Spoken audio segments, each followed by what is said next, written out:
Hey everybody, welcome to Pop Culture Philosophers. I'm Rockin Robbie Billups, and in the studio today we have a very special guest. It's L.W. Allen from Dance Panda Comics, comic book writer, comic book artist, comic book creator extraordinaire. I love this man's stuff, love his work. Check it out. We got some links in the description below. Take you to his Comixology, take you to the website, Dance Panda Comics. He's done such books as Imadre, Black Speck, one of my personal favorites, and Fourth Life. Some really good stuff. And some great stuff coming out in the future. Lance, welcome to the show. Welcome to Unsphalatic. Thank you, Robbie. Thank you for having me. Happy to be here. Thank you. I even ironed my shirt. He ironed his shirt just for this occasion. I ironed your comic books just for this occasion. Oh, nice. Yes. Nice so they got a little scorch. You can sell these as one-in-one variants, though. Anyway, so Lance, like I said, Dance Panda Comics, some good stuff. So Lance, tell us about yourself and who you are, why we should care, and why you decided to do Dance Panda Comics. Okay, well, I've been writing since I was probably 6. Yeah? I actually remember being in 1st grade and the teacher saying, write a story. And I thought, me? Yeah. I can write a story? And that was pretty much life-changing from there. I wrote a lot growing up.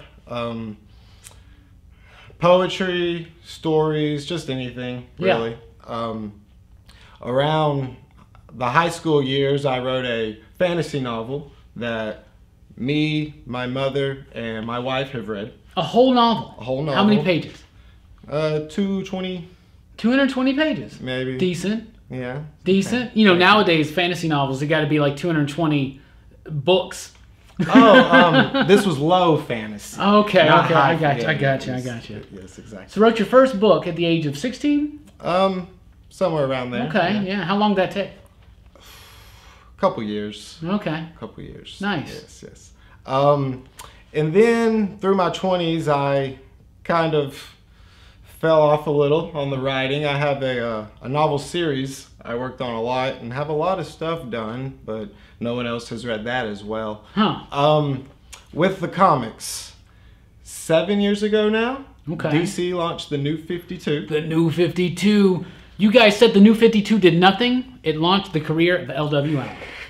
It truly did. I had read comics as a young child, and I didn't read them for a little while, and the New 52 came out. Sound interesting. Yeah. So I went to the shop. It was an exciting time. It was. Marvel also was releasing some good new books at the same time. And I just fell in love with the medium. I enjoy my stories to be serialized.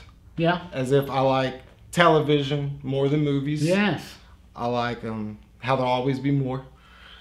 So I just fell in love with the medium and thought, this is how I want to write now. And it went from there. Okay. I wrote The Fourth Life was the first story I wrote when I decided to try my hand at the comic books.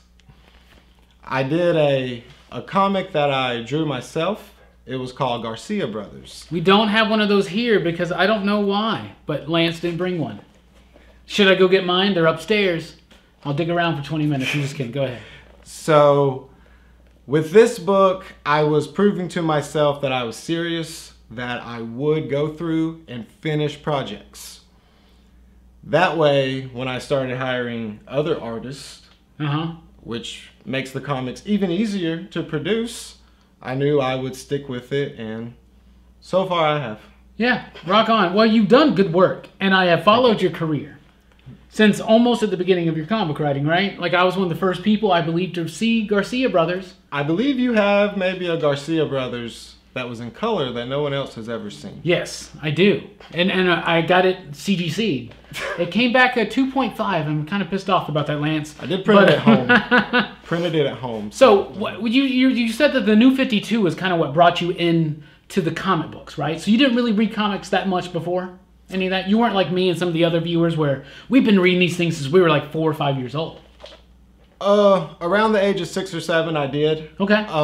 I live far from town, so it was not always easy to get my hands on comic books. Luckily, we had one convenience store that had the spinner rack. Nice. Where I bought Mad Dog #1 and the Wolverine, the second series #1. The like from '87. Yeah, from '87. Is that what you're The talking first about? ongoing? Yeah. Okay. Yeah.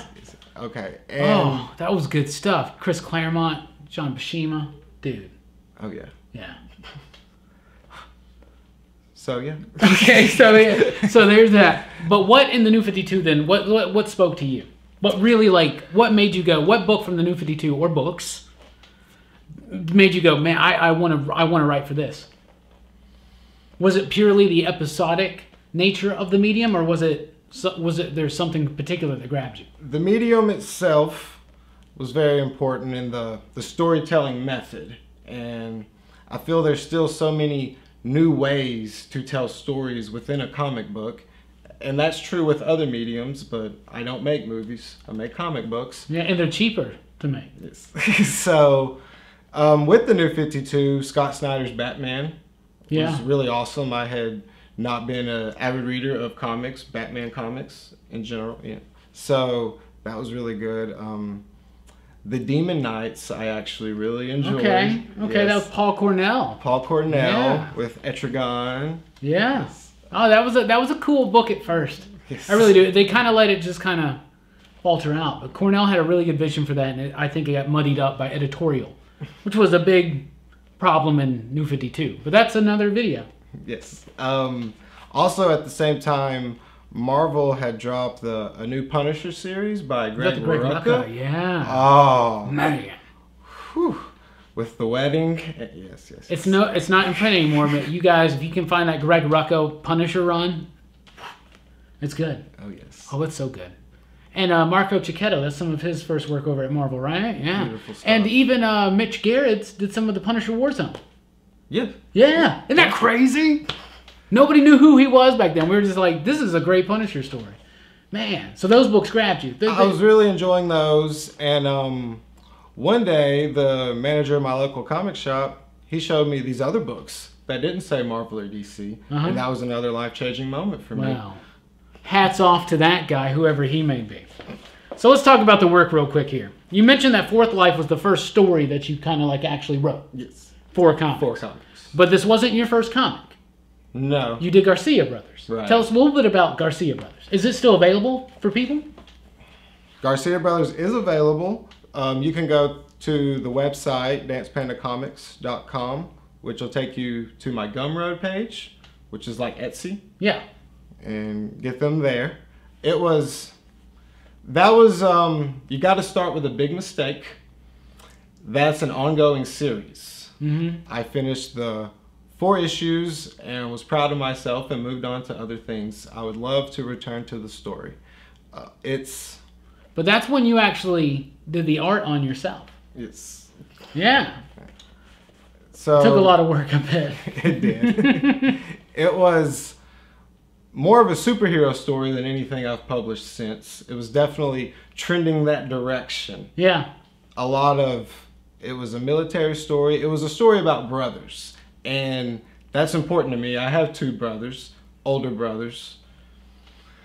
Taught me a lot about life, what to do. Of course, as they should. What not to do, more so. And so a story about brothers was very important to me. I really, really hope to get back to it. Okay, rock on. So then, let's talk about this Fourth Life book real quick. You got, is it Paul Spencer? Nick Spencer? Paul Spencer. Paul Spencer is the artist. He's a gentleman. He lives in Gettysburg, Pennsylvania. I believe this is his first published work. Okay. And he's had some other stuff since then, as well as Fourth Life Book 2. And this one is for mature readers.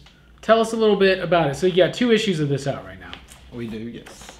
And both of them are right there. Issue 2 has a striking cover as well. One of my favorite things that Lance does, by the way, guys, is this graphic design. Hold these, man. Look at those covers right there and how they mirror each other and what they actually tell you.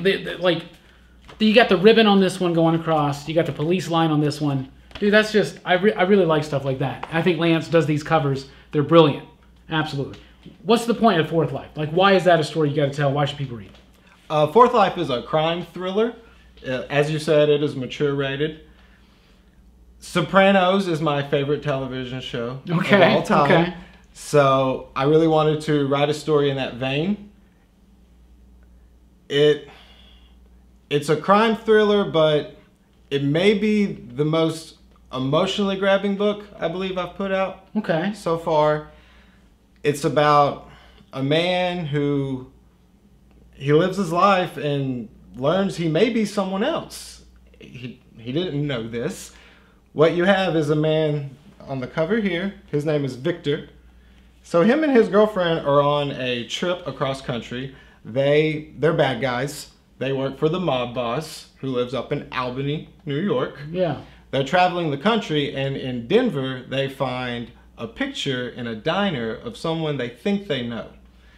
And it's on a wall of pictures for people who ate the biggest burger at the restaurant. Yeah. So, they get glamorized, remembered. And he finds a picture of a man and believes he knows him, which the inspiration would come from the Sopranos episode College, where a very similar thing happens, but then, of course, it goes off in a totally different direction. Yeah. It has a little bit of sci-fi in it later on. It becomes a psychological thriller to a point.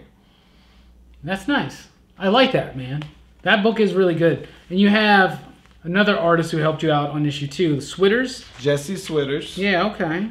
He's a great up-and-coming artist. He's doing a lot of projects right now. Good deal. Good deal. So tell me about Imadre. Because I think Imadre is something that you're very proud of and something that you're currently doing right now.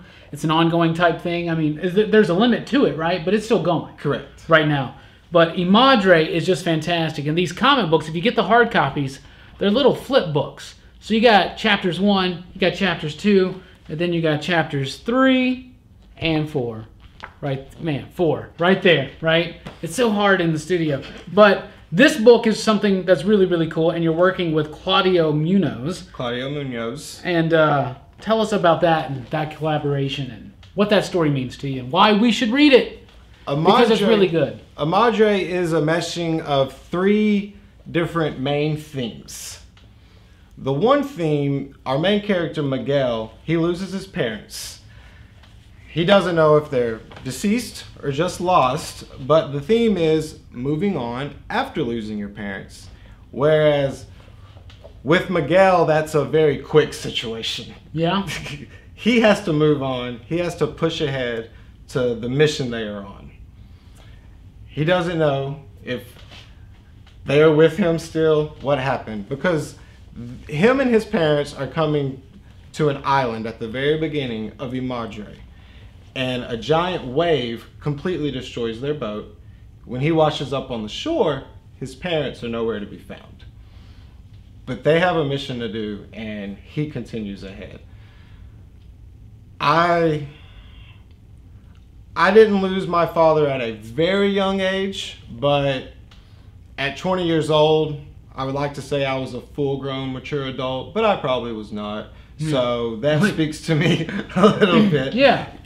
Carrying through life without, your main anchor points. Yeah. So, and this poor guy, he has to carry on onto an island just full of bad guys with giant guns and grenades. It's got a definite, Chuck Norris, Rambo type vibe to it, which I really, really like, which is different from anything else you've done so far.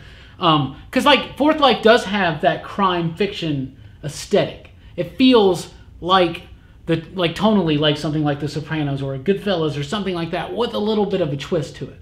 But that only comic book type twist that you can get away with, But Imadre is completely different. And Claudio's artwork in this one, and he did this other project we're about to talk about, Black Speck. But in Imadre, the style is so different, and it's so fitting to the story as far as the atmosphere goes. It's gritty, it feels sweaty, it feels hot. It really captures the environment that you created for Claudio to draw. Can you speak on that a little bit? Claudio, his artwork, how does that collaboration work? What do you like about working with Claudio? Munoz. Claudio Munoz is a gentleman. He's been a professional comic artist for over a decade now. This dude's stuff is fantastic, guys. Claudio Munoz Art. You can find him online. He does a lot of projects. I'm very proud to work with him. He does some great work. It's as you say, he really does feel the tone of my stories. Yeah. Without going into how well the scripts are written. Somehow he knows exactly what I'm going for. And it always just mixes well together. Yeah? Okay. I love working with Claudio. He is great. All right, let's talk about the first. Black Speck is the first time you worked with him, right? Yes. Okay, let's talk about this book real quick. Black Speck is something that, just for objectivity's sake, I'll let you know that I was the editor of this book. I had a hand, a little tiny bit of a pinky of help into the development of this book. I am super proud of these guys for what they did on this book. This book is amazing. In this day and age in comics, there's so much excitement going on, right, in the industry, and people are so pumped for things like DC Black Label and all this other stuff that's being announced. But what about the kids? And DC's got some cool initiatives out there for all ages. But I think all ages comic books is important because not enough kids, not enough children are reading comics, not like they used to, right? So Blance came to me and said, I want to do something for the kids. I want to do something that everybody can read. Now, I want it to not just be dumbed down for kids, but I want it to be something that's easily accessible for all ages, but that really has some weight to it. I really think that he did exactly that in this book. Black Speck was a 3-issue series. It's done. It's complete. You can get all that now. Comixology, yes, sir. DancePandaComics.com is all down in the description below. Tell me a little bit about the story behind Black Speck and how this book, this wondrous book, came to be. Thank you for your full disclosure. I'm serious on that. It's so good, guys. Robbie was very important in the story. No, but please read this book. It's so good.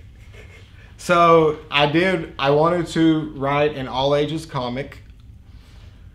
Those stories don't always come to me as my other stories.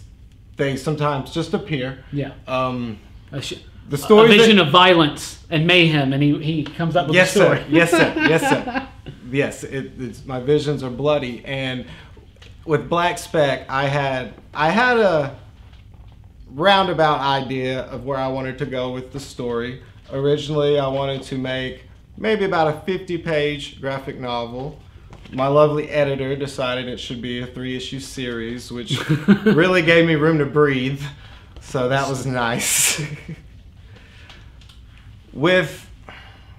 So my wife, Amanda Whitley, who is the inker on the comic Black Speck, as well as the letterer, as well as the emotional support who makes sure I get the work completed. Amanda is very, very important to Dance Panda Comics. Seriously. She is. Do not sleep on A-Wits. This is a true statement. So she knows a lot of kids who just tell her they love this comic, and that just means everything to me. Sometimes the kids, maybe 5 or 6, so there's probably a little bit, still a little over their head, which just means they can read it again in a few years and grab even more of it. Yes. And it's got brilliant, beautiful coloring, man, by the way. No lie. It is my only true sci-fi project so far, our only one at Dance Panda.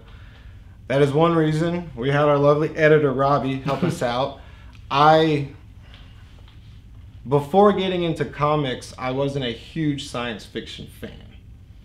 Comics have really opened that up to me more. Yeah. And just because so many great science fiction comics, I've read so many over the 7 years I've been reading.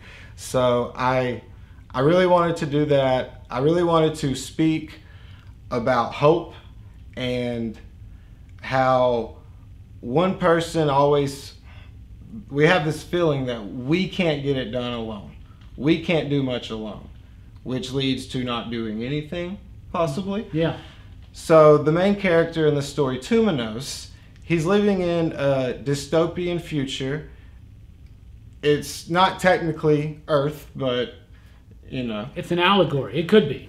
One day. And or maybe now. In a world not so far away. Did I distract you? I'm sorry. Go ahead, man. The world is not far away. It's all right here. So Within. So he understands they live in a dystopia while others do not. The other kids don't know. Yeah, they're blind to it. They're taught what they're taught, and that's it. But Tuma knows. He sneaks to the library. He reads the books they should have burned. He knows more truth, and he just truly wants to find a way to save his people because he knows things aren't going in a good direction. And he does find something, possibly the key to their salvation, the Black Speck. Dun, dun, dun. And from there, his problem is trying to get anyone to help him, anyone who cares. I'm just showing him the book, man. You can keep talking. He enlists his teacher, who he gets along with very well, and she helps him out. And that is a theme I wanted to talk on. Okay. In Black Speck, his mother is a high-ranking politician, as is his father. They don't see each other very often. So, as with Miguel and Imadre, how do you push forward? Yeah. Without your parents? All the kids live together in one place. He doesn't see his parents. So his teacher kind of takes the spot as his mother. Yeah. And that also happens in Imadre. He doesn't have his mother, and he meets Lana, Yeah. who is the general of a U.S. Special Forces unit that is on the island as well. And so that's two different stories that have a theme of almost replacing the mother after you lose her. Yeah. And I don't know why that is in my comics. Yeah. Okay. I don't know why. It's not personal. I still have my mother. She's awesome. Yeah. She's been with me forever. There are always other older women who, my friends' moms, your other moms. Yeah. You have those. But in the stories, it's a lot more serious situation than I've ever found myself in. Yeah. But I just wanted to point that out because it's just peculiar to me. Okay. Well, these are some great comics. You guys should definitely check them out. It's linked down below, especially Black Speck. I got a big pull on that one. I think that one is super amazing, but Imadre is super cool. Fourth Life is amazing, and Garcia Brothers. And what I like, Lance, is that all 4 comics that you've done and released so far have been completely different. They look like, artistically, they look great, and Claudio's artwork in Black Speck is so amazing, and Amanda's inks and lettering, and this was her first gig, right? She just jumped in and said, let's learn it, let's do it. And dude, your colors, they're so bold and just beautiful in this book. Oh yes, I color all the comics. Yes, he's also a colorist, see? He does it all. So tell us a little bit about your process. You have such a hands-on, you just have so many hands on your comics. Like, you do so many pieces of it. Tell us a little bit about your process. What's a typical day like in the creator's life? Well, for me, as I'm doing the writing, sometimes inking, the coloring, and with the exception of Black Speck, the lettering on all the Dance Panda comics as of right now, I have to get a little bit of everything done every day. Yeah. Almost to the point where you feel like you didn't get anything done. But that's still the way I approach it. The back room of my house where the writing happens, the true magic, I need to be locked away in there for at least an hour and a half, 2 hours a day.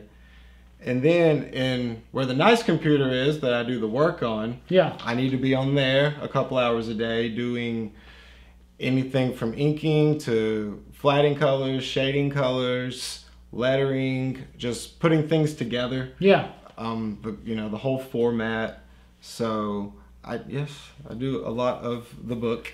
With the script, when I first write a story, a lot of times when a story first enters my mind, I don't write anything. I could not write anything for weeks. Yeah. I keep the wheels turning in my head, let it fester there for a while. Okay.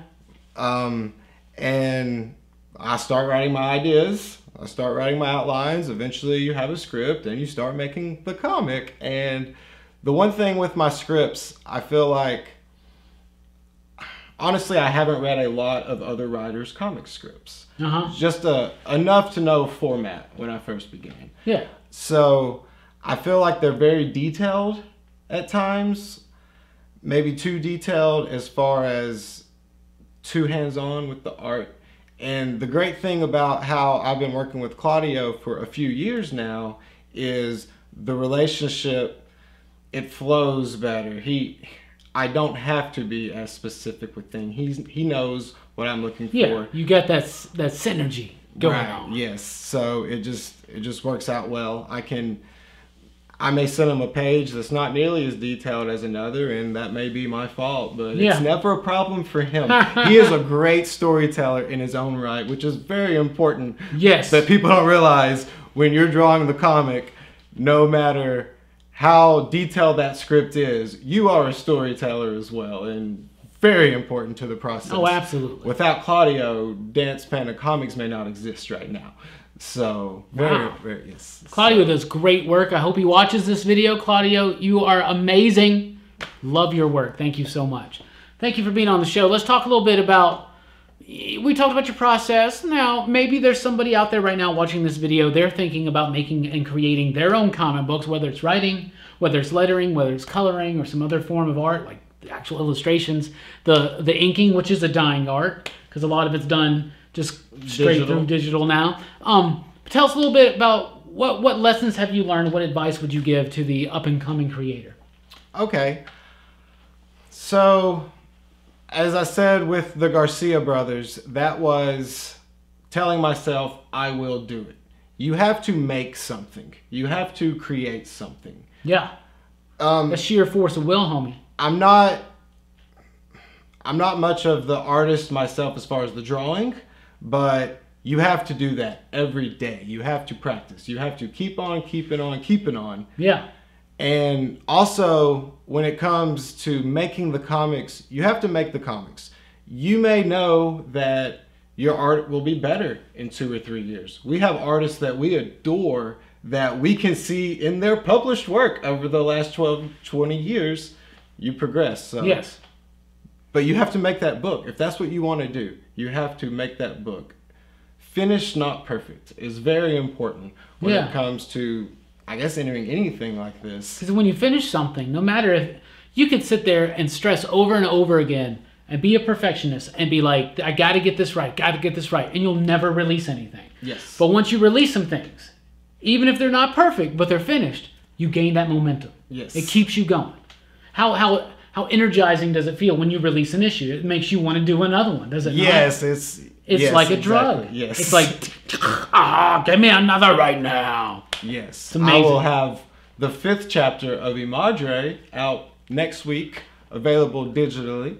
And so you release the Madre by chapters digitally, so you can get in there, and then if you want it in print, you can get them 2 chapters at a time as they come out. That's brilliant. The chapters themselves range from 10 to 13 pages. Okay. So when you put the 2 chapters together, you have, super fun. A little oversized comic nowadays, but around 25, 26 So you got to finish it. Well, Lance, you know that you can't come here in the Huntsville Attic and not be bombarded with the PCP aura, the PCP-ness of, it's a hell of a everything. It is time, pop culture philosophers. Here we like to talk about what we love, so let's talk about some things that you love that you might have in common with some of our audience. What right now is your absolute favorite comic book? And Lance reads some really good comic books, guys. He has some duds, though. I am currently sticking with East of West as my absolute favorite. It is issue 36 was released. I think so, yeah. This week. That is my absolute favorite. Jonathan Hickman is one of my favorite writers by far. I love East of West. It's the Western feel, but in a bad future. Yeah, right? And the characters are enthralling. I love the characters. My favorite thing about East of West is that, I mean, it's a very rich world that Hickman has developed, and like, you just got to respect Hickman's world building in East to West especially. Like, this thing is crazy. But the fact that it's a pre-apocalyptic thriller, like, it's not a post-apocalyptic. Right. This is building up. It's totally crazy. It's basically it's his dramatic telling of the Book of Revelation. Yes. And it all makes sense. You could read. It's like commentary to the Book of Revelation. I don't know. It's something like that. That's really cool. I'm glad you said that. Hickman is. The Four Horsemen are involved, and they are great. Yeah, Hickman's a good writer, and I would like to see him fall somewhere in Marvel and DC, of course. That'd be cool. All right, then. You mentioned Hickman. Is Hickman your favorite writer, comic book writer? And if not, who is? If I have to, Hickman is my favorite comic book writer. You can never change it now, Lance. But an honorable mention? My favorite creator. Okay. Possibly favorite artist of any medium. Okay. Anything would be Jeff Lemire. Jeff Lemire. Yes. Oh, man. Dude, Descender. The amount of Royal work City. he puts out. Yes. And it's the best stuff all the time. And he still draws Descender. I mean, no, he still draws Royal City. Yes. And he just shared on Twitter, like, that he was writing issue 11 of The Terrifics. I'm like, issue 11, homie? Yeah. One just came out. That's what... get it done, right? Get it done, yes. Get it done. He probably finishes something every day. Absolutely. Very hardworking. I love it. Like with Royal City, the small town feel speaks to me. There's always something in everything he does that probably will speak to everyone in some way. I can totally see Jeff Lemire's influence on what you do. And Jeff Lemire is like you, is that he tells personal stories across all genres. He's done sci-fi, space opera with Descender, which is amazing, talking about artificial intelligence, deep philosophical type stuff. And then you go to Trillium. Yes. A mind-bending time travel story that redefines how you can use the medium of a comic book. Yes. Right? Like, amazing. And then something so sentimental and melancholy like Royal City, that just every issue just feels like your depressed childhood, right? And now we got Gideon Falls. Have you read issue 1 of that yet? I read that today. Ja! I mentioned how there's still so many ways in comics to tell stories differently. Yeah. So obviously I love Jeff Lemire. He released a comic this week that's black panels with words. Yes, he did. The Bloodshot issue. I mentioned that in the video. Like, that book blew me away because you don't feel like you're wasting $3.99, and it's all just. But did you read it? Oh, dude, you've got to read it, man. I need to read it. You've got to. Oh, I need to read that. I'll throw one in your box, man. Awesome. Dude, you got it. Yeah, it's so good. It's incredible. Like, people we think it's bold when they're like, "Ooh, dude, they did that issue with no words." How about no images, homie? Just panels. Oh, so good. So good. What's the last great movie you watched? Because for me, it's not Doctor Strange. You'll hear about that in a few weeks. I watched Ragnarok Tuesday night. That's the last good movie you saw? It was a good movie. It's very fun. It's a funny movie. It's fun. It's humorous. It's a romp. It's so fun. I will say, as far as the scene where Hulk sees Natasha in the plane, in the Quinjet, and he starts changing. Yeah, that's grabbing me. No, not like that. It's grabbing me. I love it. It grabbed me in a different way, like intestinally. It grabs me. I really like that. So. Okay, well, good, man. Nice. Yes. Yeah, me too. The last great movie I saw. Yeah, what's the last great one? Wow, that's a tough one. I just watched Arrival recently. You like that one? I enjoyed it.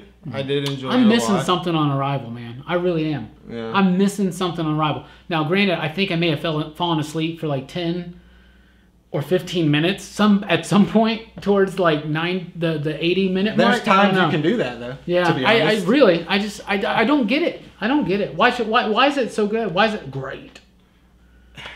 I do feel it's longer than needed. Okay. Most movies are. It's just the way it goes now, isn't it? Yeah, it feels like it. Don't you miss the days of the nice tight 90-minute fun comedy and the nice tight 2-hour action movie? Yes. Yeah. Hour and 45. Movies are too long. Though Infinity War, it can be as long as they want it to be.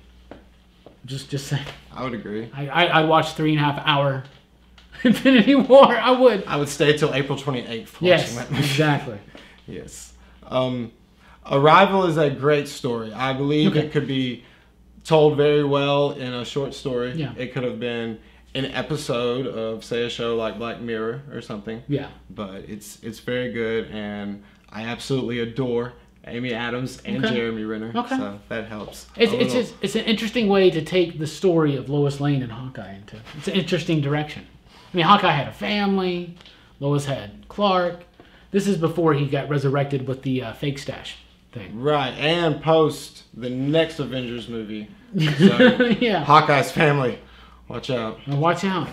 Anyway, okay, you're a big music guy. Music's very important to you. Is it important to your writing? Jeff Lemire is someone who says that music's very important to his writing. Is it important to you? I would have to agree Yeah, okay. with that. It is very important. It is... Have you ever thought about releasing playlists to your comics? No, I see Jeff Lemire doing that. That's very awesome. Yeah, Scott Snyder did it for metal, and man, maybe we should put together a Black Speck. It'd all be Kids Bop. Yeah. Devo. No, it should be Devo. Dude, we could put together a Black Speck. Okay, coming soon, Black Speck playlist on Spotify. It has to be child friendly as well. Yeah, well, we'll have the edited versions of the Method Man and Redman song that we're using. Yeah.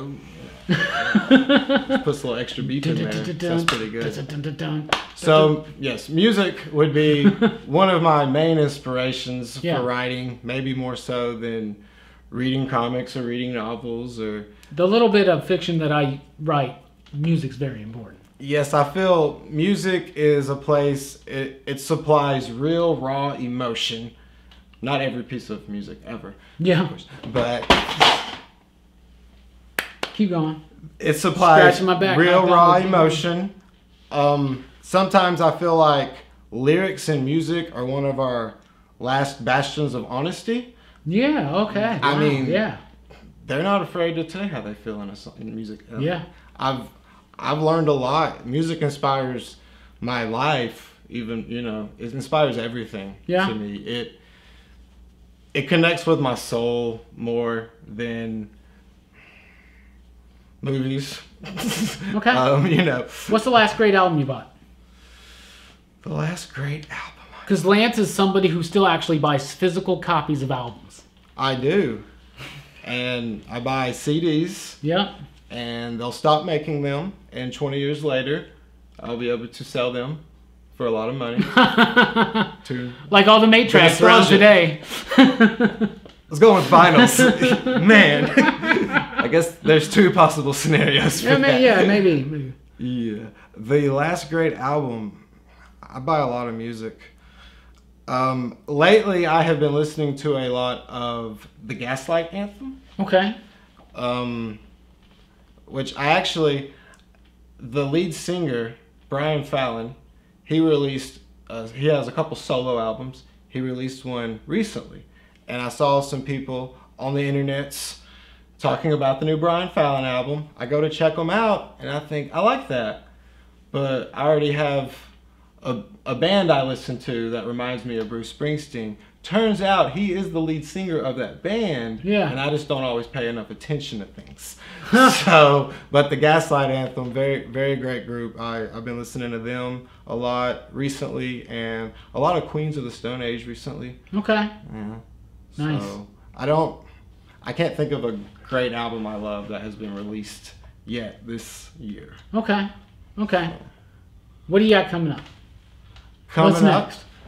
Coming up, we have the Imadre Chapter 5 coming up very soon, next week, which you can get on dancepandacomics.com digitally. And when Chapter 6 is finished, we'll package them together, have the print. We have several conventions coming up. We have a convention in East Ridge, Tennessee on the 17th of March. We have a convention in Huntsville, Alabama on the 29th and 30th of March. And we have a convention list of our schedule, up on dancepandacomics.com. We have a handful of confirmed shows for the first half of this year. Really hitting the trail more this year, more so than we have. I have a good amount of products out. We have around 10 books. We have nice poster prints of our characters, and really trying to get out there this year. I wanted to, we've done a few conventions in the past couple of years, but I really feel like it's time to get out there and really try to kickstart it off. So nice. Got a lot of those coming up. We're working on Fourth Life Book 3 and some other projects. You don't want to announce them yet? No, not too much, but you could see some pictures from them on our Facebook page. Possibly. Yeah. Let's get a little sneak peek. Yes. At Dance Panda Comic. That's right. At Dance Panda Comic on Twitter. I have an Instagram, LWAllen2020. It's all comics, all the time. Just share pictures of our stuff. Nice. Share a lot of Claudio's beautiful work. Yes. Paul's as well. Fantastic stuff. Fantastic stuff. Well, I will say that I'm very excited to announce I have some projects coming up in the next, it's not anytime soon. I'm not even going to tell you what the ideas are or anything like that, but we're working together on some more stuff, and I'm super excited for you guys to check it out. So I really encourage you, check out Imadre. It is so good. Check out Fourth Life. Check out Black Speck.